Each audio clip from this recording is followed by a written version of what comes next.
తెలుగుదేశం ఆంధ్రప్రదేశ్ శాఖ అధ్యక్షుడు అచ్చెన్నాయుడు గారు బహుశా వాళ్ళ అల్లుడు వరుస అవుతాడు. వాసు ఇప్పుడు క్యాండిడేట్, తెలుగుదేశం అభ్యర్థి. చంద్రబాబు నాయుడు గారికి అత్యంత సన్నిహిత కుటుంబం. స్పష్టంగా చెప్తున్నాడు, వాలంటీర్లు ఆపడానికి తెలుగుదేశం ప్రభుత్వమే కారణం. ఎట్టి పరిస్థితుల్లో వాలంటీర్లను ఆపాల్సిందే. దానికి తెలుగుదేశం పార్టీయే ప్రయత్నం చేసింది అన్ని విధాలుగా అంటే కొంతమంది తెలుగుదేశం వాళ్ళు పిటిషన్ పెట్టారు. చంద్రబాబు నాయుడు గారు నిమ్మగడ్డ రమేష్ గారి చేత పిటిషన్ పెట్టాడు, కోర్టులో పిటిషన్స్ వేయించాడు.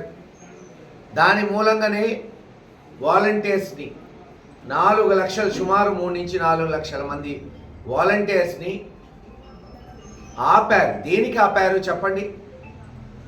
వాళ్ళ కార్యక్రమాలు, వాళ్ళు అందించే సేవలు.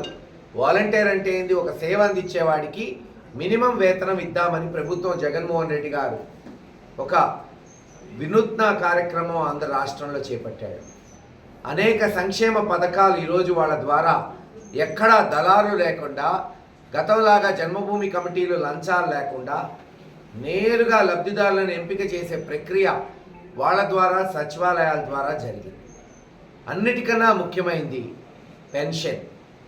60, 70, 80 ఏళ్ల ముసిలోళ్ళు, ఇంటి నుంచి కదలలేని వాళ్ళు, లేదు నడవలేని వాళ్ళు, పాపం పడకకే మరి బెడ్ రిడన్ అయిన వాళ్ళు, వికలాంగులు, వీళ్ళందరికీ ఇంటికి వెళ్ళి టెన్షన్గా 1వ తేదీ 2వ తేదీ పెన్షను ఇచ్చేది వైఎస్ఆర్సీపీ ప్రభుత్వం.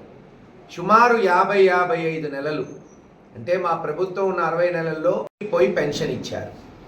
ఈరోజు అకస్మాత్తుగా చంద్రబాబు నాయుడు గారు ఈ వాలంటీర్ వ్యవస్థను ఆపితే పెన్షన్ ఇవ్వలేకపోతున్నారు. తద్వారా ఎలక్షన్ కమిషన్ ఇచ్చిన గైడ్లైన్స్ ప్రకారం చాలామందికి సచివాలయాలకు పోయి తీసుకోవాల్సిన పరిస్థితి ఈరోజు చూస్తున్నాం. పాపం వాళ్ళు తిట్టుకుంటూ మండు టెండలో ఏదైతే వాళ్ళు గత ప్రభుత్వం తెలుగుదేశం ప్రభుత్వంలో పడ్డారో బాధలు, మళ్ళీ ఆ బాధలన్నీ ఈరోజు మొదలైనాయి. నువ్వు ఆపింది వాలంటీర్ని చంద్రబాబు నాయుడు గారు. ఈరోజు అంటాడు జగన్మోహన్ రెడ్డి గారు డబ్బు లేదంట, అందుకని పెన్షన్స్ వాలంటీర్స్ ఇవ్వట్లేదు. దేనికి పొంతనుందా? డబ్బు లేకపోతే పెన్షనే ఇవ్వలేదు, వాలంటీర్లైనా సచివాలయం స్టాఫ్ అయినా. కానీ ఇక్కడ పెన్షనర్స్ కోరుకుంటుంది ఇంటికి తెచ్చి ఇమ్మంటున్నారు ఇచ్చే డబ్బుని.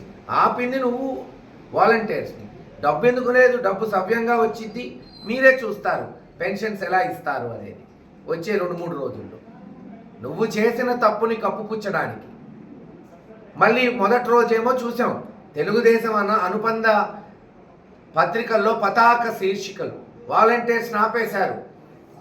గ్రేట్.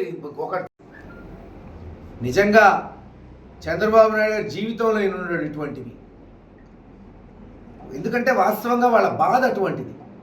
కదలలేని వాళ్ళు ఈరోజు మంచాల మీద పెన్షన్ తీసుకోవడానికి పోవాల్సి వస్తుందంటే నువ్వు చేయలేకపోయావు. కనీసం అవతలోడు చేసినప్పుడు ఆనందించు, పోనీ సలహాలు ఇవ్వు. అలా కాదు, ఆపాల, అవతలోడి మీద మసిపూసి మారడి కాడి చేయాల. చివరికి జరిగింది, ఆ బురద నీకే అంటుంది, ఆ ఊబిలో రేపు కూరుకుపోతున్నావు.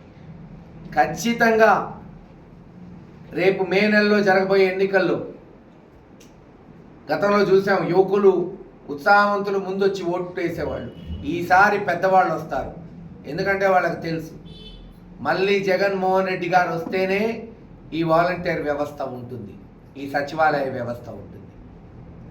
వికలాంగులు అవసరమైతే పట్టుదలతో వచ్చి ఓటేసి గెలిపిస్తారు జగన్మోహన్ రెడ్డి గారిని. ఎందుకంటే ఈ వ్యవస్థ కావాలి, ప్రజలకు అవసరం కాబట్టి. అందరికీ తెలుసు చంద్రబాబు నాయుడు గారు వస్తే మళ్ళీ జన్మభూమి కమిటీలు. ఇప్పటికే లోకేష్ గారు అంటున్నాడుగా, పెన్షన్ చూసిస్తాం, ఇళ్ళు తేల్చుకొని ఇస్తాం, ఏదన్నా పథకాలు ఉంటే తెలుగుదేశం వాళ్ళ కాదా చూసుకొని చేస్తాం. గతంగా దాన్ని మార్చి జగన్మోహన్ రెడ్డి గారు ఈరోజు లబ్ధిదారులా కాదా, అర్హత ఉందా లేదా, పేదవాడా కాదా, ఏ పార్టీ, ఏ కులం, ఏ మతం అది కాదు నిర్ణయించేది. అర్హత ఉందా లేదా చూసుకొని అందరికీ అన్ని పార్టీల వాళ్ళకి, అన్ని మతాల వాళ్ళకి, అన్ని కులాల వాళ్ళకి, లబ్ధిదారులకు ఇచ్చాడు.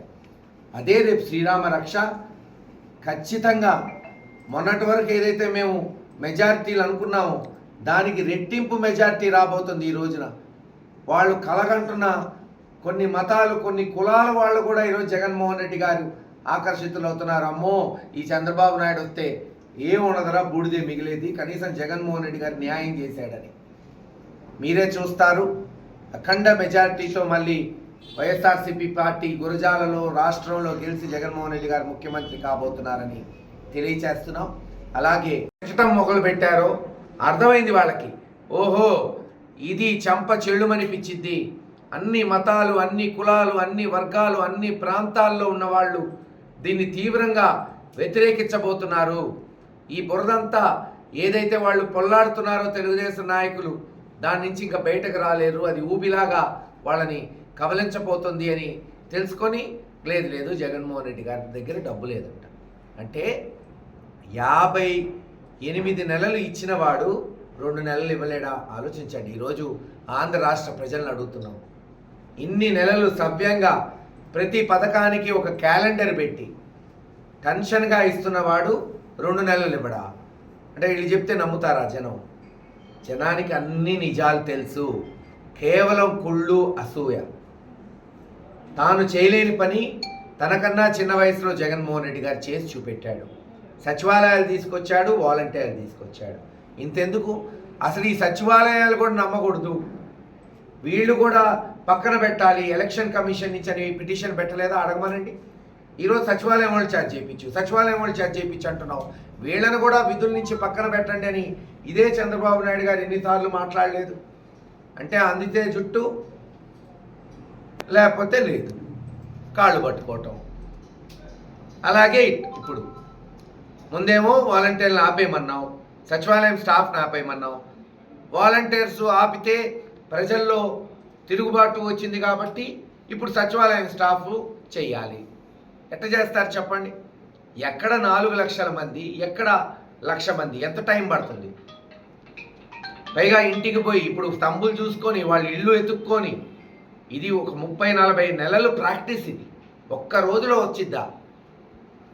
సడన్గా ఒక మనిషిని నేను పోయి ఇదిగో ఇళ్ళకి చూసుకురా అంటే ఇళ్ళకి పోవటం, వాళ్ళు తంబేసుకోవటం, కరెక్ట్గా నమ్మకంగా చేయటం, వీళ్ళందరికీ ప్రాక్టీస్ చేయించి చేశారు.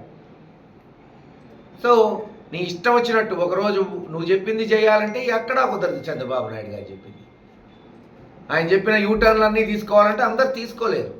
హాయిగా త్వరలోనే పిడుగురాళ్ళలో జరగబోతుందనే సంకేతాలు వస్తున్నాయి.